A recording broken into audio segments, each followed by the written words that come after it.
Ilya Topuria murabbiydan voz kechdi. Dricus du Plessis Hamzat Chimayevga murojaat qildi. Charles Oliveira Ilya Topuriani nokaut qilishini aytdi.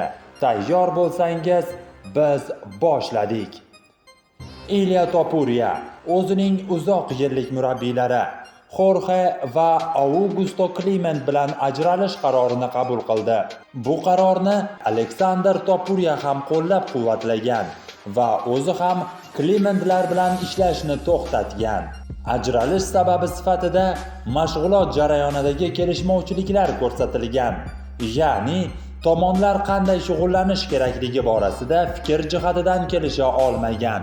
Dricus du Plessis Hamzat Chimayevga murojaat qildi. Menga farqi yo'q. O'zingni qanchalik zo'r, kuchli, tayyor yoki qattiq deb hisoblasang ham, sen men bilan oktagonga chiqqaningda bu sening hayotingdagi birinchi bunday tajriba bo'ladi va bu eng yoqimli tajriba bo'lmaydi. Buni va'da qilaman.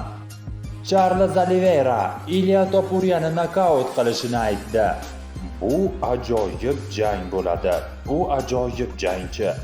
Lekin men kimligimni, jang san'atlari olamida nima qilganimni va nimalarga erishganimni hech kimga isbotlashim shart emas. Bu jang katta imkoniyat. Men bu yigitni nokautga uchrataman. Bu aniq.